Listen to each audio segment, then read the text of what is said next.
नमस्कार मेरे दिल्ली पुलिस की तैयारी करने वाले सभी साथियों, कैसे हैं आप सभी। आशा करते हैं सभी लोग स्वस्थ होंगे और अपनी पढ़ाई में व्यस्त होंगे।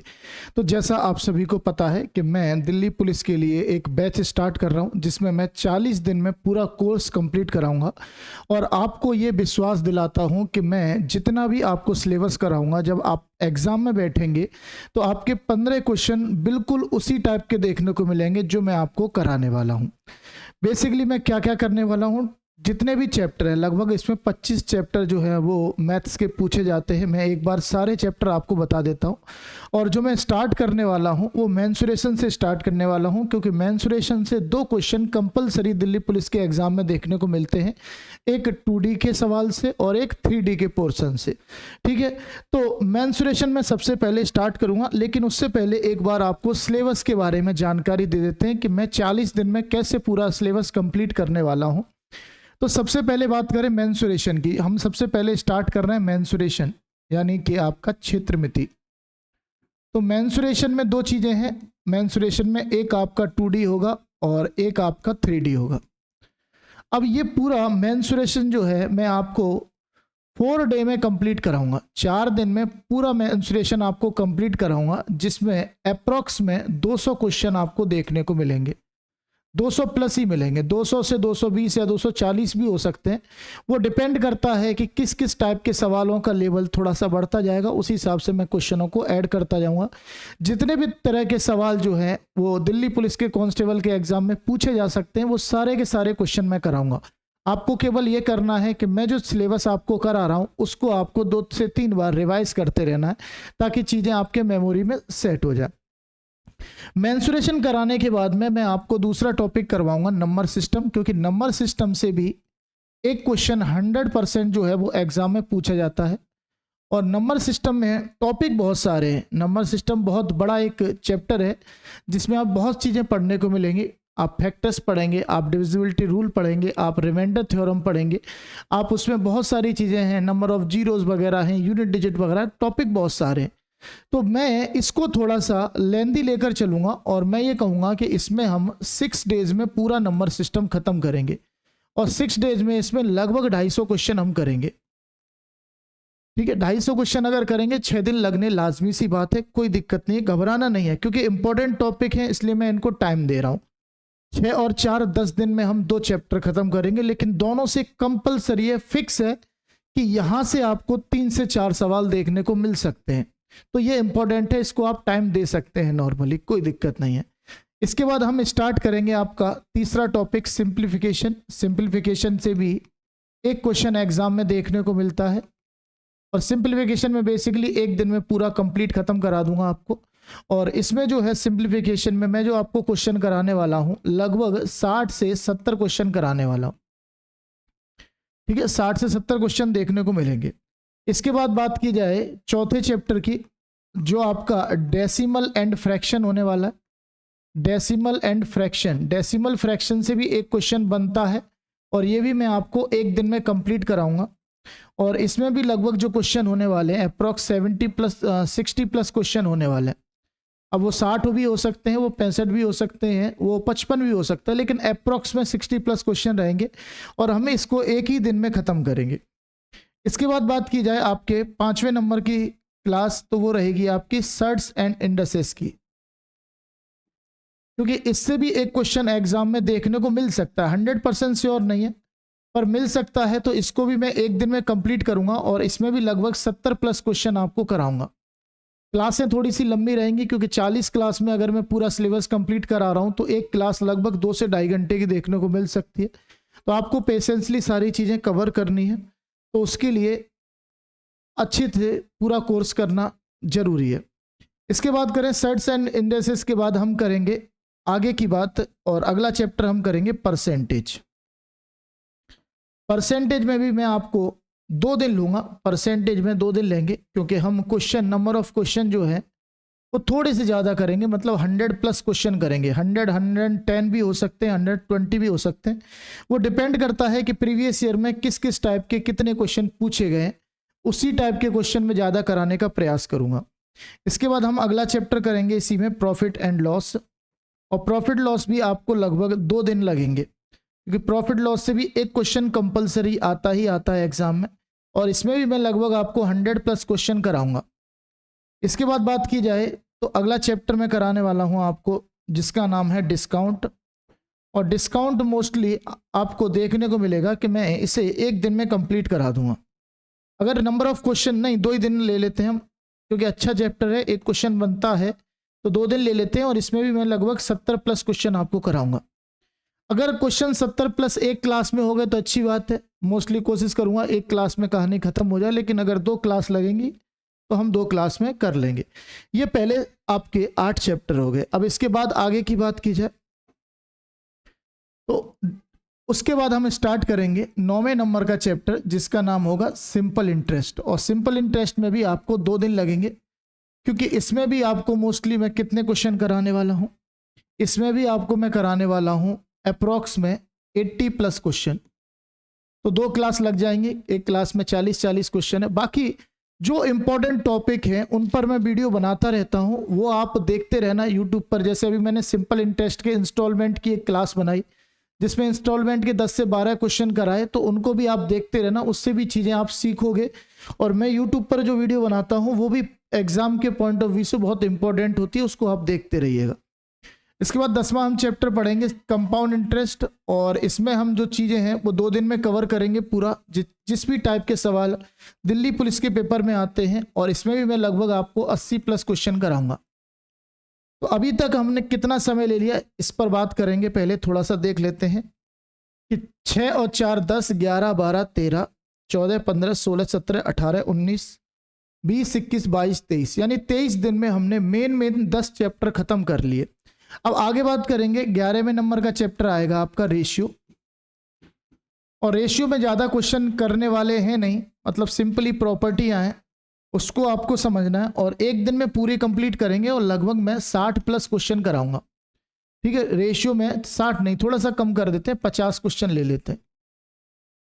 इसके बाद रेशियो में एक और पार्ट होता है आपका प्रोपोर्शन वाला। प्रोपोर्शन से एक क्वेश्चन दिल्ली पुलिस के एग्जाम में देखने को 100% मिलता है, और ये भी हम एक दिन में करेंगे। और इसमें नंबर ऑफ क्वेश्चन जो मैं कराऊंगा आपको अप्रॉक्स में 40+ क्वेश्चन कराऊंगा। तो रेशियो और प्रोपोर्शन दोनों वो जो टॉपिक हैं वो आपके 2 दिन में कवर होंगे, जिसमें 90+ क्वेश्चन आपको देखने को मिलेंगे। आगे बात की जाए चैप्टर नंबर 13 की, तो रेशियो और प्रोपोर्शन के बाद बात आती है पार्टनरशिप की। पार्टनरशिप से भी एक क्वेश्चन एग्जाम में देखने को मिल सकता है रेयरली, और ये भी आपका एक दिन में खत्म हो जाएगा, क्योंकि पार्टनरशिप में भी मैं आपको लगभग अप्रॉक्स में 30+ क्वेश्चन कराऊंगा। इसके आगे बात करेंगे चैप्टर नंबर 14 की, तो वो आपका आता है मिक्सचर एंड एलिगेशन। और मिक्सचर एंड एलिगेशन से भी अच्छे सवाल पेपर में देखने को बन सकता है, रियली मोस्टली पेपर में आता नहीं है, लेकिन बन सकता है सवाल। तो इसमें मैं कहूँगा कि एक दिन में हम कंप्लीट कर लेंगे इसको बड़े इजी तरीके से, क्योंकि मैं ज़्यादा क्वेश्चन नहीं कराऊंगा, इसमें मात्र 50+ क्वेश्चन कराऊंगा आपको, यानी 50 55 भी हो सकते हैं, 60 भी हो सकते हैं, 60 से मोस्टली ज़्यादा नहीं कराऊंगा। ठीक है, इसके बाद बात करेंगे 15 नंबर चैप्टर की। तो 15 नंबर आपका चैप्टर होने वाला है मिक्सचर एंड एलिगेशन के बाद time and work. Time and work में 2 क्लास आपकी रहने वाली है, 2 दिन में ये चैप्टर खत्म होगा, और 2 क्लास जो होने वाली है उसमें हम लगभग 80+ क्वेश्चन करेंगे। टाइम एंड वर्क के बाद आता है आपकी एक क्लास रहेगी किसकी, पाइप एंड सिस्टम की, यानी कि नल और टंकी की। पाइप एंड सिस्टम में हम एक दिन में पूरी क्लास खत्म करेंगे, और इसमें अप्रॉक्स में 30+ क्वेश्चन कराऊंगा मैं, 30+ क्वेश्चन कराऊंगा। 30+ क्वेश्चन का मतलब होता है कि 1.5 घंटे में आपकी क्लास खत्म हो जाएगी। टोटल 16 चैप्टर होने के बाद आगे बात करते हैं। अगला चैप्टर आपका होने वाला है पाइप एंड सिस्टम के बाद में टाइम स्पीड डिस्टेंस। 17वां चैप्टर होगा टाइम स्पीड और डिस्टेंस। ये चैप्टर भी थोड़ा सा इंपॉर्टेंट है, और इससे भी एग्जाम में सवाल देखने को मिलते हैं। टाइम स्पीड डिस्टेंस में मोस्टली मैं 2 दिन में कंप्लीट कराऊंगा इसको, और 2 दिन में हम करेंगे 70+ क्वेश्चन।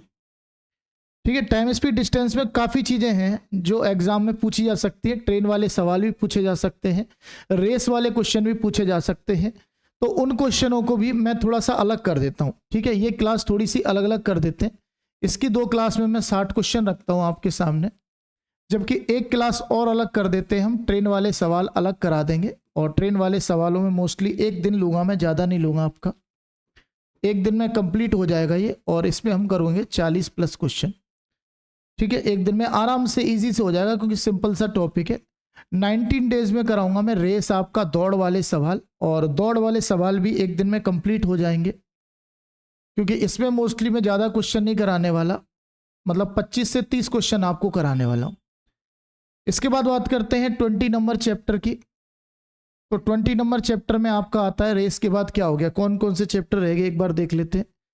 मेंसुरेशन 2D 3D मैंने एक ही में कंबाइंड कर लिया, नंबर सिस्टम हो गया, simplification, decimal, fraction, surd indexes, percentage, profit loss, discount, SI CI ratio, proportion, partnership, mixture alligation, time and work, pipe and system हो गया आपका, टाइम स्पीड डिस्टेंस हो गया, ट्रेन हो गया, रेस हो गया।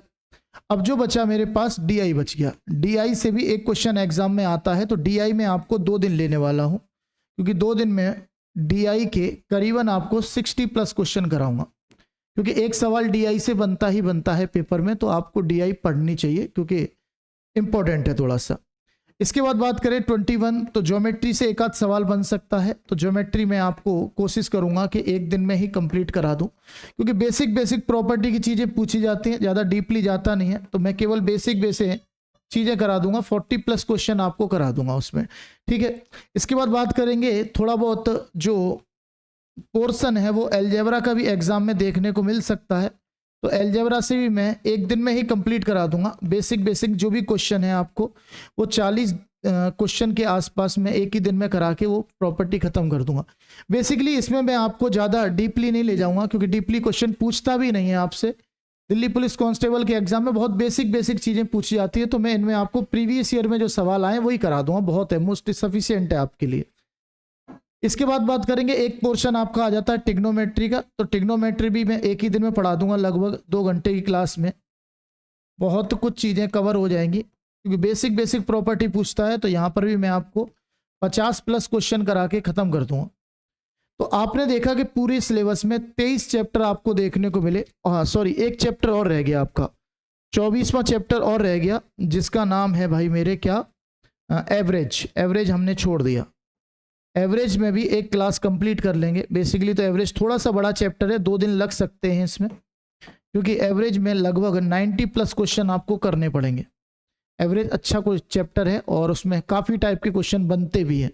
तो अब देखिए कितने दिन में हमारा कोर्स कंप्लीट हो रहा है, उसके हिसाब से एडजस्ट करेंगे। 2 3 4 5 6 7 8 9 10 11 दिन यहाँ लग गए भाई। 11 के बाद 12 13 14 15 16 17 18 19 20 21 22 23 24 25 26 27 28 29 30 30 40 41, यानी कि 41 क्लासेस कंप्लीट हो रही हैं आपको इस सिलेबस को कंप्लीट करने के लिए। जबकि मैंने 40 क्लासेस आपको कहा है, तो एक क्लास कहीं ना कहीं कोशिश करूंगा कि कम हो जाए, लेकिन अगर एक आध क्लास बढ़ भी जाती है तो कोई घबराने वाली बात नहीं है। इतनी चीज़ें तो हम एडजस्ट कर ही सकते हैं अगर हमारे नंबर 15 में से 15 आ रहे हैं तो। ठीक है भाई,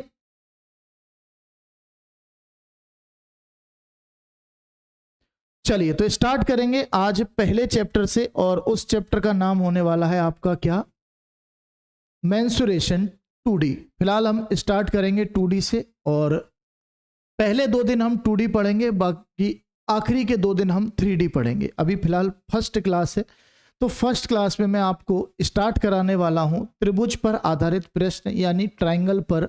इस जो बेसिक क्वेश्चन आपके एग्जाम में पूछे जाते हैं, ज़्यादा डीपली चीज़ें नहीं पूछेगा। ट्राइंगल जो है वो 2 तरीके से आपको पता होना चाहिए कि 2 तरीके से उसका विभाजन होता है। ट्राइंगल का विभाजन होता है एक साइड्स के आधार पे, यानी कि भुजाओं के हिसाब से, भुजाओं के आधार पर, और दूसरा इसका प्रकार होता है एंगल के आधार पे, यानी कि कोणों के आधार पर। ट्राइंगल के विभाजन 2 तरीके से किए गए, एक किया गया साइड के आधार पर, दूसरा किया गया एंगल यानी कि कोण के आधार पर। अब साइड के आधार से 3 तरीके के ट्राइंगल आपको बनेंगे। पहला बनेगा आपका, हिंदी में बता देता हूं, विषम बाहु त्रिभुज।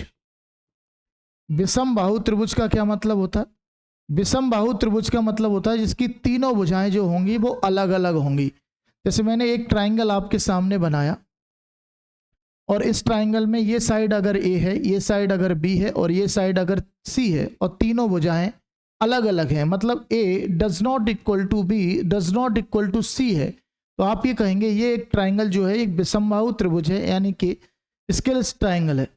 क्लियर है? बातें समझ में आ रही होंगी, कोई डाउट नहीं है। चलो, अब आपसे ये पूछ सकता है इस ट्राइंगल में, बेसिकली ज़्यादा डीप में नहीं जाएगा, आपसे या तो एरिया पूछेगा या फिर आपसे पेरीमीटर पूछेगा।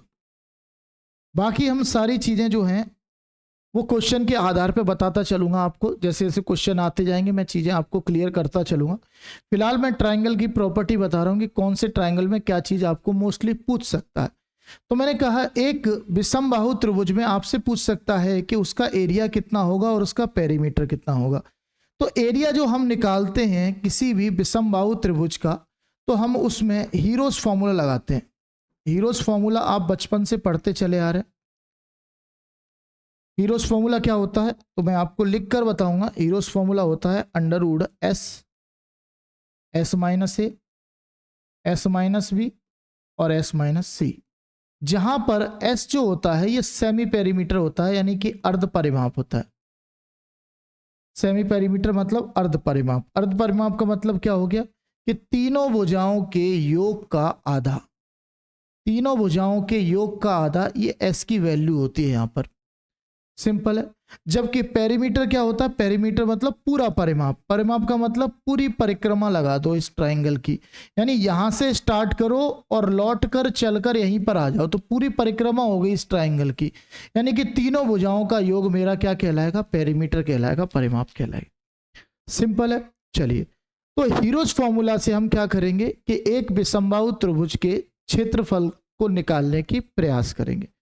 अब जैसे पहला सवाल आपके सामने है कि उस त्रिभुज का क्षेत्रफल ज्ञात कीजिए जिसकी ऊंचाई 48 है और आधार उसकी ऊंचाई का 1/6 है। तो यहां पर एक ट्राइंगल नहीं दिया हुआ, कौन सा ट्राइंगल है पता नहीं। ठीक है, क्वेश्चन पे बाद में आएंगे, पहले मैं सारी प्रॉपर्टी आपको बता दूं।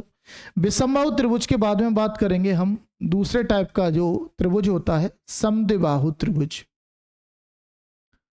समद्विबाहु त्रिभुज, समद्विबाहु त्रिभुज में मोस्टली होता क्या है मेरे भाई? सिंपल सा समझना कि इसमें आमने सामने की भुजाएं जो होती हैं वो बराबर होती हैं और तीसरी भुजा अलग होती है। जैसे ये अगर ए है तो ये भी ए होगा और ये जो होगा ये क्या होगा? बी होगा। ठीक है, मतलब दो आमने सामने की भुजाएं बराबर होती हैं। तो अगर भुजाएं बराबर हैं तो आमने सामने के कोण भी क्या होते हैं? बराबर होते हैं। अगर भुजाएं बराबर हैं तो आमने सामने के कोण भी बराबर होते हैं।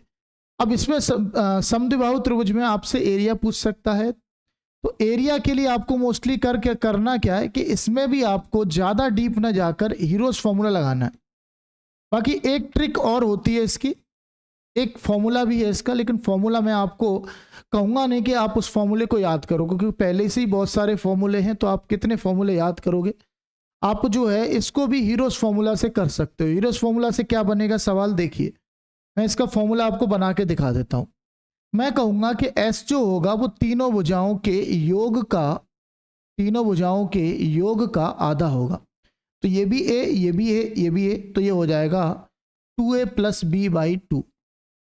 ठीक है, तो हीरोज फॉर्मूला में लगाकर देखिए, मैं आपको इसका एक नया फॉर्मूला बना के दिखाता हूं। तो मैंने कहा हीरोज फॉर्मूला होता है S, S minus A, S minus ए और एस माइनस बी। ठीक है, यही तो करते हैं, पहली साइड घटाना, दूसरी साइड घटाना, तीसरी साइड घटाना, इस तरीके से। ठीक, तो अब आगे बात करेंगे हम। सिंपल सा है कि एस है क्या? तो आपने कहा सर एस जो है वो 2a + b/2 है। ठीक है, जबकि एस माइनस ए, 2a + b/2 में से अगर मैं ए घटाऊंगा, देखो 2a + b/2 में से अगर मैं ए घटाऊंगा तो एलसीएम 2 आएगा, तो 2a + b - 2a हो जाएगा, तो ये कट जाएगा, केवल b/2 आएगा। यहाँ पर को आएगा, आप कहेंगे सर केवल b/2 आएगा, तो यहाँ पर भी केवल क्या आएगा? b/2 आ जाएगा। और जब मैं इसमें से b घटाऊंगा, समझना मेरे भाई, मैंने कहा कि सिंपली क्या है कि अगर मैं आपका s में से, s क्या है? 2a + b/2 है, इसमें से अगर मैं b घटाऊंगा तो ये आएगा 2a + b और 2 का गुणा होने पर -2b/2 हो जाएगा। तो आपका बनेगा 2a minus b by to. क्या बनेगा? 2a minus b by two. तो ये बनेगा 2a minus b by two. तो फॉर्मूला देखो यहां पर नजर आ रहा है आपको, क्या नजर आ रहा है? मुझे दिख रहा है कि बी स्क्वायर बनेगा तो बी बाहर आ जाएगा, और 2 दूनी 4 दूनी 8 दूनी 16, 16 का मतलब 4 बाहर आ जाएगा, और अंदर जो बचेगा अंडर रूट में 2a plus B 2a minus B, तो ये हो जाएगा 4a square minus B square. अब या तो आप इसको फॉर्मूले को याद कर लीजिए, फॉर्मूला याद करना इतना आसान नहीं है, कितने ही फॉर्मूले आप याद करोगे। तो उससे अच्छा है कि जब भी समद्विबाहु त्रिभुज के क्षेत्रफल को आपसे पूछे तो आप करेंगे क्या, उसमें हीरोस फॉर्मूला लगा देंगे डायरेक्ट, और उसी से आंसर निकाल लेंगे। बहुत सिंपल है। हीरोस फॉर्मूला में सेमी पेरीमीटर आपको पता होना चाहिए कि परिमाप का आधा, यानी कि तीनों भुजाओं के योग का आधा मेरा क्या हो जाएगा, सेमी पेरीमीटर हो जाएगा, एस की वैल्यू हो जाएगी। फिर आप जो है प्रॉपर तरीके से कर सकते हैं। बाकी अगर आप फॉर्मूला याद कर सकते हैं तो फॉर्मूला याद कर लेंगे, कोई दिक्कत नहीं है।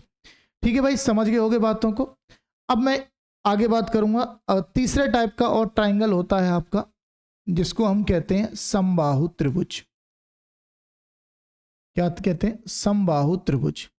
समबाहु त्रिभुज में क्या होता है कि तीनों भुजाएं आपकी समान होती हैं। जैसे ये अगर ए है तो ये भी ए होगा, ये भी ए होगा। तो इसमें भी आपको 3 चीजें पूछ सकता है। पहला पूछ सकता है कि समद्विबाहु त्रिभुज का एरिया क्या होगा। तो एरिया होता है √3/4 इंटू साइड का स्क्वायर।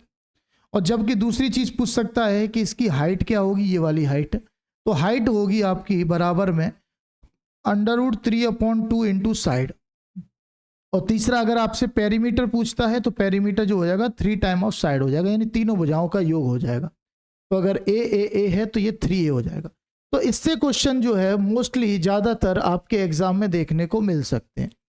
अब अगर कोई भी ट्राइंगल है, इसके अलावा अगर कोई भी ट्राइंगल है, तो एक फॉर्मूला त्रिभुज के क्षेत्रफल का हमेशा से ही चलता है। होगा क्या, जैसे मैं बताऊं, सिंपली समझना मेरे भाई, कि अगर किसी त्रिभुज में उसकी हाइट दी है, क्या दी है, हाइट दी है, और उसका बेस दिया हुआ है, मतलब जिस बेस पर हाइट है, दोनों अगर चीजें अवेलेबल हैं तो आप ये कहेंगे एरिया ऑफ ट्राइंगल आएगा 1/2 इंटू बेस इंटू हाइट। ये फॉर्मूला आपको याद रखना, क्योंकि ये फॉर्मूला डायरेक्ट चलता है। बस आपको बेस पता होना चाहिए, और उस बेस पर जो हाइट है वो पता होनी चाहिए ट्राइंगल में कितनी है। तो आप डायरेक्ट एरिया निकालेंगे 1/2 इंटू बेस इंटू हाइट करके निकाल देंगे। सिंपल है। चलिए, इतनी चीजें समझ गए होंगे। अब आगे एक चीज और समझाता हूं। जैसे मान के चलिए कभी एक आपको ट्राइंगल दिया, और ट्राइंगल में कहा कि ये साइड ए है और ये साइड बी है, और बीच में एंगल थीटा है, और आपसे पूछे कि एरिया ऑफ ट्राइंगल क्या होगा, एरिया ऑफ ट्राइंगल क्या होगा। तो आप सीधा भाई मेरे एग्जाम में लगा कर आना 1/2 into A into B into sine theta. ये फॉर्मूला आपको ध्यान रखना है कि अगर कभी भी दो साइड आपको दी हुई हैं और दो साइड के बीच का आपको एंगल दिया हुआ है, तो आपको फॉर्मूला लगाना है कि एरिया ऑफ ट्राइंगल बराबर 1/2 into A into B into sine theta आपका फॉर्मूला बनता है। क्लियर है? ये इंपॉर्टेंट है आपका, इस पर एग्जाम में सवाल बन सकता है, क्योंकि अभी मोस्टली जितने भी एसएससी ने एग्जाम कराए उनमें ये क्वेश्चन देखने को मिला, तो दिल्ली पुलिस में भी देखने को मिल सकता है, चांस है इसका। ठीक है, चलिए, तो सारी चीजें समझने के बाद में अब हम बात करेंगे क्वेश्चंस के ऊपर। ट्राइंगल की सारी चीजें समझ गए, जिससे एरिया पूछ सकता है आपके पेपर में, वो मैंने तीनों चीजें बता दी। जबकि दूसरे टाइप का जो होता है आपका, कि अगर त्रिभुज में बात करें किसके, एंगल के आधार पे, तो एंगल के आधार पे 3 टाइप के ट्राइंगल बनते हैं, acute angle triangle, obtuse angle triangle और राइट एंगल ट्राइंगल। अगर आपसे कोई क्वेश्चन बन सकता है तो राइट एंगल ट्राइंगल से बन सकता है, उसकी प्रॉपर्टी जब हम उसके सवाल आएंगे तब हम बता देंगे। अब पहला क्वेश्चन देखेंगे, कह रहा है उस त्रिभुज का क्षेत्रफल ज्ञात कीजिए जिसकी ऊंचाई दी हुई है और उसका बेस दिया हुआ आधार, आधार ऊंचाई का 1/6 है। तो आप ये कहेंगे सर कि बेस जो है हाइट का 1/6 है, तो अगर मेरे भाई हाइट उसकी 48 है तो बेस जो हो जाएगा वो कितना हो जाएगा, 8 हो जाएगा। और अगर मुझे इस त्रिभुज का क्षेत्रफल बताना है, तो मैंने अभी आपको बताया कि त्रिभुज का क्षेत्रफल 1/2 इंटू बेस इंटू हाइट होता है। अभी थोड़ी देर पहले जस्ट मैंने बताया था आपको, यहाँ पर मैंने अभी जस्ट पहले बताया कि अगर किसी त्रिभुज में आपको बेस दिया हुआ है, हाइट दिया हुआ है, तो आप डायरेक्ट आंसर निकाल सकते हैं उसके एरिया के फॉर्म में कि एरिया ऑफ ट्राइंगल बराबर 1/2 into base into height, direct आपका आंसर आ जाएगा। तो यहाँ पर मैं वही करूँगा भाई, सिंपल सा है, कुछ नहीं करना आपको कि 1/2 बेस कितना है, आपने कहा सर 8 आ गया, हाइट उसने 48 दे ही रखी है, तो मैं 2 से काटूंगा कितनी बार, 24 बार, और 24 अट्ठे जो आएगा आप कहेंगे सर 192 मेरा आंसर आ जाएगा। दैट मीन्स ए ऑप्शन सही है। और ये क्वेश्चन जो लास्ट टाइम पेपर हुआ था दिल्ली पुलिस कांस्टेबल का 2023 में, उसमें पूछा गया ये सवाल है। क्लियर है, बहुत सिंपल चीजें हैं, अगर इनकी आप प्रैक्टिस करते रहेंगे तो आपको हो सकता है कि यही सेम डाटा के साथ एग्जाम में देखने को मिल जाए। जैसे अगला क्वेश्चन है आपके सामने, ये कह रहा है कि 2, 6 और 7 भुजाओं वाले त्रिभुज का क्षेत्रफल ज्ञात कीजिए। तो आपको दिख रहा है कि भाई तीनों साइड मेरी अलग अलग हैं, और जब तीनों साइड अलग अलग हैं तो ये त्रिभुज बनेगा, वो विषम बाहु त्रिभुज बनेगा, यानी तीनों भुजाएं मेरे भाई कैसी होंगी, अलग अलग होंगी। मतलब ये एक त्रिभुज इस टाइप से बनेगा जिसमें ये भुजा 3 है, ये भुजा 6 है, और ये भुजा कितनी है, 7 है। तो मैंने कहा ऐसे त्रिभुज का अगर आपको क्षेत्रफल निकालना है, एरिया निकालना है, तो मैं यूज करूंगा हीरोज फॉर्मूला का। हीरोज फॉर्मूला क्या कहता है मेरा, तो मैंने अभी आपको जस्ट बताया था कि एरिया ऑफ ट्राइंगल बराबर होता है Underwood S, S minus A, S minus B और एस माइनस सी। जहां पर एस जो होता है आपका, वो तीनों भुजाओं के सम का हाफ होता है, सेमी पेरीमीटर होता है, अर्ध परिमाप होता है एस का मतलब, तो तीनों भुजाओं के सम का हाफ। तो आपको सबसे पहले क्या निकालना है कि सेमी पेरीमीटर है कितना। तो मैं कहूंगा मेरे भाई सेमी पेरीमीटर के लिए तीनों भुजाओं को जोड़ दो, 7, 3, 10 और 6, 16। तो मैंने कहा 16 का आधा कितना आ गया, आपने कह दिया सर 8 आ गया। तो s की वैल्यू जब मेरी 8 आ गई तो मैं डायरेक्ट फॉर्मूले में पुट करूंगा, क्योंकि मेरे पास s का मान भी है, मेरे पास a का मान भी है, मेरे पास b का मान भी है, मेरे पास c का भी मान है। तो मैं डायरेक्ट एरिया ऑफ ट्राइंगल निकालूंगा। मैं कहूंगा अंडरवुड में s कितना है, 8 है, और s माइनस a, तो 8 में से 3 गया 5 बचा, s माइनस b 8 में से 6 गया 2 बचा, और s माइनस c तो 8 में से 7 गया 1 बचा। तो मैंने कहा 8 पंजे 8 दूनी कितना होता है, 8 दूनी 16 होता है, और 16 जो है वो 4 का स्क्वायर होता है। तो क्योंकि ये 4 का स्क्वायर बनेगा तो रूट से बाहर आ जाएगा केवल 4, और अंदर बचेगा √5, यानी एरिया ऑफ ट्राइंगल जो होगा वो 4√5। आप कहेंगे सर सी ऑप्शन एकदम सही है। अब ये क्वेश्चन भी आपको दिल्ली पुलिस कांस्टेबल 2023 के पेपर में देखने को मिला, तो कोई ज्यादा बड़ी चीज नहीं है। आप जब प्रैक्टिस कर लेंगे ना, तो प्रैक्टिस में आपको ना तो ये लिखना है ना ही ये लिखना है, आप केवल इतने 3 लाइन में सवाल को खत्म कर देंगे। लेकिन उसके लिए आपको प्रैक्टिस करनी पड़ेगी और अच्छे लेवल पर प्रैक्टिस करनी पड़ेगी। सिंपल है। चलिए क्वेश्चन नंबर 3 की बात करते हैं। अब ये कह रहा है कि एक त्रिकोणीय बोर्ड के कोर 12, 35 और 27 है, 12, 35 और 27 है। इसे 8 मीटर स्क्वायर की दर से पेंट करने का जो है खर्च बताना, यानी 8 रुपए प्रति मीटर के स्क्वायर से मुझे पेंट करना है, तो टोटल मुझे कॉस्ट बतानी है कितनी आएगी। तो आप ये कहेंगे सर ये त्रिकोणीय बोर्ड का मतलब एक ट्रायंगुलर साइड का एक बोर्ड है ये, तो इस ट्रायंगुलर साइड के बोर्ड में मुझे इसे पेंट करना है। क्या करना है, पेंट करना है इस तरीके से, और 1 मीटर स्क्वायर पेंट पर 8 रुपए का खर्च आता है। तो टोटल पूछा गया, तो मैंने कहा कि जो भी आंसर होगा पहली बात तो 8 से भाग जाने वाला नंबर हो जाएगा। आपने कहा सर 8 से भाग जाने वाला ये भी नंबर है, ये भी नंबर है, ये दोनों नंबर 8 से भाग नहीं जा रहे, तो 2 तो आंसर नहीं हो सकते, 2 में से कोई एक आंसर कंपलसरी है, होगा ही होगा। आपने कहा अगर 2 ऑप्शन मैच कर रहे हैं तो मैं दोनों में से कोई एक तुक्का तो मार नहीं सकता हूं, मुझे सॉल्व करना ही पड़ेगा। ठीक है भाई। अब सबसे बड़ी चीज मुझे ये देखना है कि ये ट्रायंगल है कैसा, ये ट्रायंगल है कैसा। तो इसको हम 2 तरीके से देख सकते हैं। अगर मैं बात करूं 12, 35, 37 की, तो हो सकता है कि ये एक समकोण त्रिभुज हो। समकोण त्रिभुज में क्या होता है, मैं इसकी प्रॉपर्टी समझा देता हूं पहले आपको, कि एक समकोण त्रिभुज इस टाइप का एक त्रिभुज होता है जिसमें एक परपेंडिकुलर होता है, एक बेस होता है और एक हाइपोटेनस होता है। और इसमें पाइथागोरस थ्योरम लगती है। पाइथागोरस थ्योरम के हिसाब से, और पाइथागोरस थ्योरम ध्यान रखिएगा हमेशा राइट एंगल ट्राइंगल में ही लगेगी। और राइट एंगल ट्राइंगल में कैसे लगेगी कि परपेंडिकुलर का स्क्वायर प्लस बेस का स्क्वायर हमेशा बराबर होगा हाइपोटेनस के स्क्वायर के। तो आपको इसी प्रॉपर्टी से पता चलेगा कि ये राइट एंगल ट्राइंगल है या नहीं है। यानी कि अगर मुझे ये पता चल जाए कि छोटी वाली दोनों भुजाओं के स्क्वायर का सम बड़ी वाली भुजा के स्क्वायर के बराबर है, तो मैं कह दूंगा कि हाँ ये राइट एंगल ट्राइंगल है, ये समकोण त्रिभुज है। तो मैं अप्लाई करके एक बार चेक कर लेता हूं कि ऐसा है भी कि नहीं है। तो मैं कहूंगा छोटी भुजा 12 है, 12 का स्क्वायर 144, और बड़ी भुजा 35 है, मतलब अगली वाली बड़ी भुजा 35 है, 35 का स्क्वायर जो होता है वो 12 25 होता है। तो मैं कहूंगा इनका सम कितना है, तो मेरे भाई इनका सम जो है वो 13 69 है। और जबकि 37 का स्क्वायर भी मेरे भाई कितना होता है, 37 का स्क्वायर भी 13 69 होता है। यानी कि perpendicular square plus base square बराबर हाइपोटेनस स्क्वायर फॉलो कर रहा है रूल। अगर फॉलो कर रहा है तो ये समकोण त्रिभुज है। समकोण त्रिभुज का मतलब है कि 12 35 और 37 जो है ये एक ट्रिपलेट है। ट्रिपलेट वो नंबर्स कहलाते हैं जो पाइथागोरस थ्योरम को फॉलो करते हैं, जो पाइथागोरस थ्योरम के रूल को फॉलो करते हैं, इस प्रॉपर्टी को फॉलो करते हैं, उन्हें हम ट्रिपलेट्स कहते हैं। जैसे ट्रिपलेट और भी होते हैं, 3 का स्क्वायर 4 का स्क्वायर बराबर 5 का स्क्वायर होता है, तो 3 4 5 भी एक ट्रिपलेट बनाती है। और ट्रिपलेट का मतलब है कि ये एक समकोण त्रिभुज की 3 भुजाएं होंगी।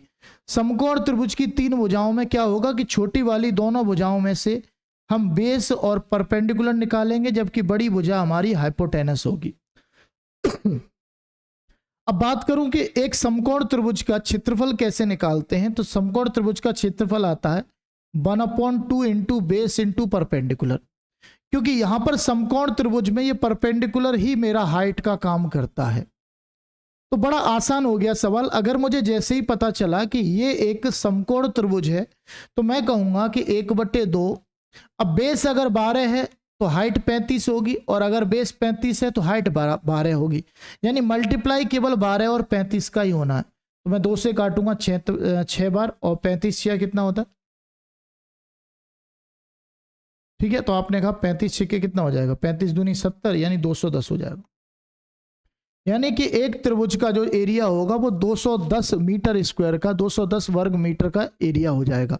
और अगर 1 मीटर की कॉस्ट 8 रुपए है, 1 मीटर की कॉस्ट 8 रुपए है, तो टोटल कॉस्ट क्या होगी? तो आप ये कहेंगे सर 1 का 8 दाम है, तो 210 का जो दाम होगा वो 1680 दाम होगा। कौन सा ऑप्शन? पहला ही वाला सही है, एकदम क्लियर है। तो आपको एग्जाम में सबसे पहली चीजें बहुत सारी ट्रिपलेट याद होनी चाहिए। वो ट्रिपलेट आपको कैसे याद होंगे? जब आप बहुत सारे क्वेश्चंस की प्रैक्टिस करेंगे तो ट्रिपलेट आपको याद हो जाएंगे। मोस्टली कुछ ट्रिपलेट है जो मैं आपको लिखा देता हूं, ठीक है। कुछ ट्रिपलेट मैं आपको लिखा देता हूं। जैसे एक होता है 3 4 और 5 का ट्रिपलेट। 3 4 5 से बहुत सारी ट्रिपलेट बनती हैं। मतलब इसको 2 गुना कर दूंगा तो 6 8 10 की भी ट्रिपलेट बनेगी। इसको 3 गुना कर दूंगा तो 9 12 15 की भी ट्रिपलेट बनेगी। इसको 4 गुना कर दूंगा तो ये 12 16 और 25 की भी ट्रिपलेट बन जाएगी। सॉरी 4 गुना कर रहा हूं तो 12 16 20 की भी ट्रिपलेट बन जाएगी। तो आप इसको कितने भी गुना कर सकते हैं। आप इसको 5 गुना कर देंगे तो ये बन जाएगा 15 20 और 25 की भी ट्रिपलेट बन जाएगी। तो ये आपको कीवर्ड है कि 3 4 5 एक ट्रिपलेट होती है। इसके आधार पर आगे की आप चीजें सोच सकते हैं, ठीक है। अब मैं दूसरी ट्रिपलेट आपको बना देता हूं। दूसरी ट्रिपलेट जो इंपॉर्टेंट होती है वो आपकी होती है, कौन सी होगी भाई? आप कहेंगे सर 5 का स्क्वायर कितना होता है? 25, 12 का स्क्वायर 144, तो 13 का स्क्वायर 169। यानी 5 12 13 का भी ट्रिपलेट बनता है। 25 प्लस 144 बराबर 169 होता है। तो ये पाइथागोरस को फॉलो करेगा तो ये ट्रिपलेट बन जाएगा। सिंपल है कि नहीं? आपने कहा जी सर। इसके बाद बात की जाए तीसरे नंबर की ट्रिपलेट जो आपके एग्जाम में इंपॉर्टेंट हो सकती है, जो आपके एग्जाम में इंपॉर्टेंट हो सकती है, तो वो कौन सी ट्रिपलेट होगी? तो आप ये कहेंगे कि एक 17 वाली भी ट्रिपलेट बनती है। तो आप कहेंगे सर वो बनेगी 8 15 और 17 वाली। 8 15 17 वाली ये भी आपके एग्जाम के पॉइंट ऑफ व्यू से इंपॉर्टेंट है, इसको भी आप कर सकते हैं। एक मैंने अभी आपको बताई दी थी, अभी जो हम करा रहे थे वो वाली कौन सी थी, तो आपने कहा सर 12, 35 और 37 वाली थी, ये भी इंपॉर्टेंट थी।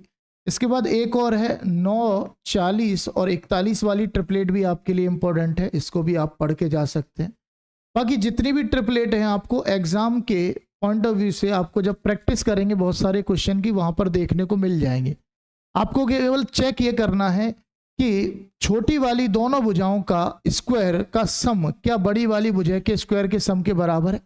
अगर ऐसा है तो वो पाइथागोरस थ्योरम को रूल को फॉलो कर रहा है और वो जो है एक ट्रिपलेट है। ठीक है, बाकी और बहुत सारी है, मैं आगे क्वेश्चन कराऊंगा, उसके आधार पे आपको कराता रहूंगा। ठीक है, जैसे अगला सवाल क्वेश्चन नंबर 4 आपका दिल्ली पुलिस कांस्टेबल 2023 के एग्जाम में पूछा गया सवाल है। ध्यान से पढ़ते हैं और देखते हैं सवाल क्या कह रहा है। क्वेश्चन कह रहा है कि पहले त्रिभुज का क्षेत्रफल 420 सेंटीमीटर स्क्वायर है और इसका आधार 60 सेंटीमीटर है, जबकि दूसरे त्रिभुज का क्षेत्रफल 1500 सेंटीमीटर स्क्वायर है और इसका आधार 7.5 सेंटीमीटर है। तो पहले त्रिभुज की ऊंचाई और दूसरे त्रिभुज की ऊंचाई का अनुपात बताना है, कुल मिलाकर कितने का होगा। तो आपको सिंपली ये कह रहा है कि दो ट्राइंगल है, पहला वाला ट्राइंगल है जिसका एरिया जो है वो कितना है 420 है, जबकि एरिया ऑफ ट्राइंगल होता है 1/2 इंटू बेस दिया हुआ है इसका 60, और हाइट में मान लेता हूं h1 और इसकी वैल्यू है 420 के बराबर। तो ऐसे ही मैं दूसरे ट्राइंगल की बात कर रहा हूं, तो दूसरे ट्राइंगल का भी एरिया दिया हुआ है और कितना दिया हुआ है तो 1500। मुझे पता है एरिया ऑफ ट्राइंगल होता है 1/2 इंटू बेस इसका 7.5 दिया है, हाइट मुझे पता नहीं है, लेकिन मुझे पता है कि इसका जो एरिया है वो 1500 के बराबर है।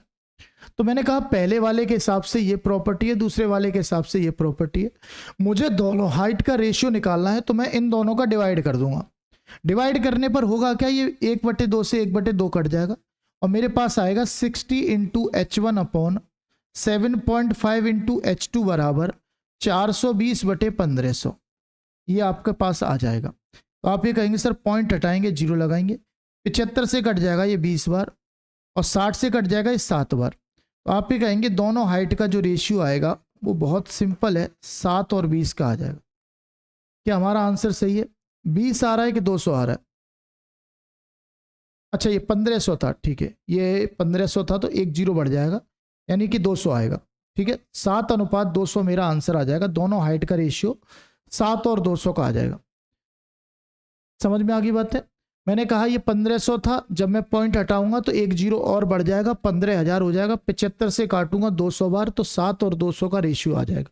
तो यहां पर भी आपको अगर बेस और हाइट की बात कर रहा है तो आप ये कहेंगे फॉर्मूला लगाएंगे 1/2 इंटू बेस इंटू हाइट। अभी आपको ये बेसिकली रूल फॉलो करने हैं जब तक आप चीजों को अच्छे तरीके से नहीं सीख जा रहे हैं। जब आप सीख जाएं एक बार चीज को तो आप डायरेक्ट यूज करेंगे। डायरेक्ट क्या यूज करेंगे कि किन्हीं भी दो ट्राइंगल के एरिया का रेशियो हमेशा उनके बेस का रेशियो, उनके बेस और हाइट के प्रोडक्ट के रेशियो के बराबर होता है। इस तरीके से आप करेंगे। तो जब यहां वैल्यू पुट करेंगे, इसका मान 60 है तो 60 से काटेंगे 7 बार, और इसका मान 7.5 था तो इससे काटेंगे आप कितनी बार? 200 बार। तो आप डायरेक्ट आंसर एक लाइन में कर पाएंगे कि 7/200 मेरा आंसर होगा, पर वो चीजें आप प्रैक्टिस से कर पाएंगे। ठीक है, तो अभी चीजें केवल आपको सीखनी है, उनको कॉपी पर अच्छे से नोट करना है, फिर बाद में उसको रिवीजन के तौर पे फॉलो करना है। बाकी प्रैक्टिस आप कहीं से भी कैसे भी कर सकते हैं, वो आपके ऊपर डिपेंड करता है। क्वेश्चन नंबर 5 कह रहा है कि दो समरूप त्रिभुजों का क्षेत्रफल दिया हुआ है, यदि छोटे त्रिभुज की ऊंचाई इतनी है तो बड़े त्रिभुज की संगत ऊंचाई कितनी है। तो अब मैं थोड़ा सा आपको समरूप त्रिभुज के बारे में समझा देता हूं। समरूप त्रिभुज क्या होते हैं? समरूप त्रिभुज का मतलब होता है कि एक जैसी आकृति, दोनों जो आकृतियां एक जैसी दिखती हैं। एक जैसे दिखने का मतलब है जैसे मैंने एक ट्राइंगल ये बना दिया और इसी जैसा दिखता हुआ एक ट्राइंगल ये बना दिया, तो ये इसके समरूप हो गया, समान दिख रहा है। अब हाइट वाइट अलग है, उसकी साइड अलग है, उससे ज़्यादा खास फर्क पड़ता नहीं है, लेकिन मुझे ये पता चल रहा है कि कुल मिलाकर भाई मेरे दिख एक जैसे रहे, और जो एक जैसे दिखते हैं उन्हें हम समरूप कहते हैं। अब जैसे ये ट्राइंगल है मेरे पास ए बी और सी, और ये ट्राइंगल है मेरे पास पी क्यू और आर। मैंने कहा इसकी साइड अगर ए बी है तो ये साइड इसके, अगर जैसे अगर आपको दिया हुआ है कि ट्राइंगल ए बी सी जो है वो सिमिलर है ट्राइंगल पी क्यू आर के, ये ध्यान रखिए सिमिलर का साइन होता है, ये जो साइन होता है इस तरीके से लहराता हुआ, ये एक सिमिलर का साइन है, ये शो करता है कि दो ट्राइंगल एक दूसरे के सिमिलर है।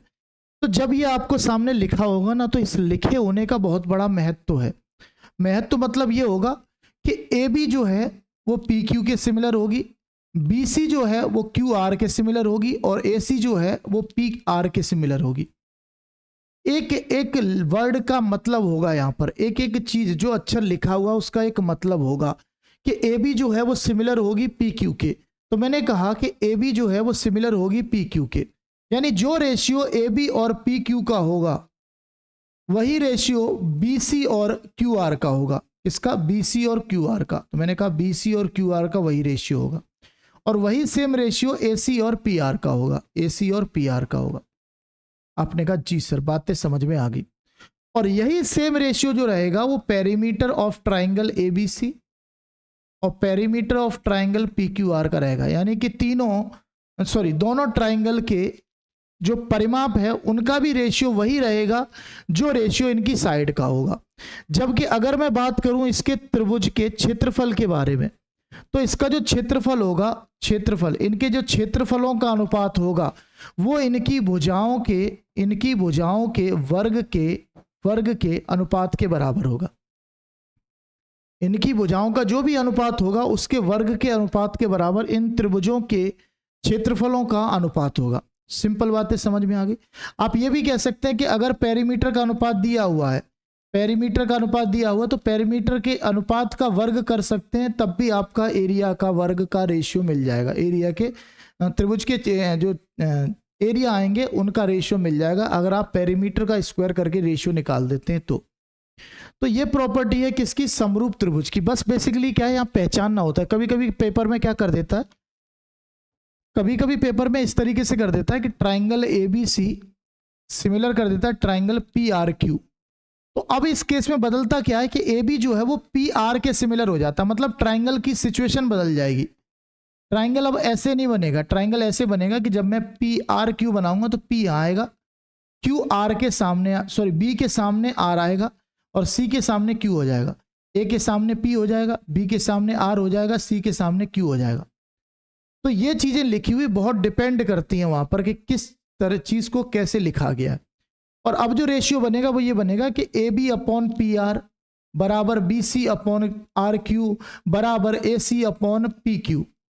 सिचुएशन ही पूरी चेंज हो जाएगी। तो आपको ये चीजें ध्यान रखनी है। सिमिलरिटी के मतलब जो सवाल होंगे उनमें ये चीज का यूज होगा।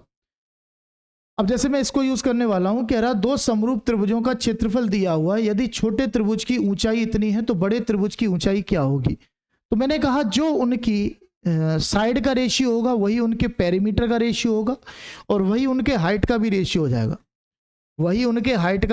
जाएगा। तो अगर मैं कहूं कि दो त्रिभुज के क्षेत्रफल का अनुपात, जो क्षेत्रफल का जो रेशियो होगा वो आप ये कहेंगे कि हाइट के रेशियो का स्क्वायर होगा। जब वो साइड का स्क्वायर हो रहा है, जब वो पेरीमीटर का स्क्वायर हो रहा है, तो वो हाइट का भी स्क्वायर होगा, क्योंकि इन सभी का रेशियो एक समान रहेगा, एक बराबर रहेगा। तो आप ये कहेंगे कि अगर मैं बात करूं त्रिभुज के क्षेत्रफल की, तो बराबर होगा हाइट के जो अनुपात होगा उसके वर्ग के बराबर। तो यहां पर मैं उसी चीज को फॉलो करूंगा। मैं कहूंगा कि त्रिभुज का जो भी क्षेत्रफल होगा ना वो बराबर होगा हाइट के रेशियो के स्क्वायर के। त्रिभुज के क्षेत्रफल का रेशियो बराबर होगा हाइट के रेशियो के स्क्वायर के। तो त्रिभुज का क्षेत्रफल यहाँ कितना, पहले का त्रिभुज क्षेत्रफल क्या है 48, दूसरे का क्या है 156, जबकि हाइट पहले की 6 है, दूसरे की मुझे बतानी है। तो ये मान इसके स्क्वायर का है। तो मैं इसको काट के देखता हूं क्या ये कटेगा भाई साहब। मैं किससे काट सकता हूं, मैं काट सकता हूं 4 से। तो 4 से काटा 16 बार, और 4 × 12 4 × 36, ये तो 39 आ रहा है। सही है ना, 156 ही तो है तो 156 ही। तो 4 से ये 12 बार कट रहा है ना, सॉरी शक्तिमान, 4 से कट गया 12 बार। अब 3 से कट रहा है ये 4 बार, और 3 से कट रहा है 13 बार। तो 4/13 अनुपात आ रहा है। कितना आ रहा है 4/13। जबकि यहाँ स्क्वायर करूँगा 6 का स्क्वायर 36 हो जाएगा, और ये H2 का स्क्वायर ही रहेगा, तो मैं कहूँगा 4 से काटूंगा कितनी बार, 9 बार। तो H2 का स्क्वायर जो आएगा बराबर आएगा वो 13 निम्मा कितना होता है, 117 की। तो H की जो वैल्यू आएगी यानी दूसरी साइड जो आएगी वो अंडर रूट 117 आ जाएगी। कितनी आ जाएगी, अंडर रूट 117। सिंपल बात समझ में आ गई। मैंने कहा कि 13 निम्मा कितना होता है, 117। जब यहाँ पर मैं स्क्वायर लगाए बैठा हूँ, इस स्क्वायर को जब मैं हटाऊंगा तो दूसरी तरफ रूट लग जाएगा।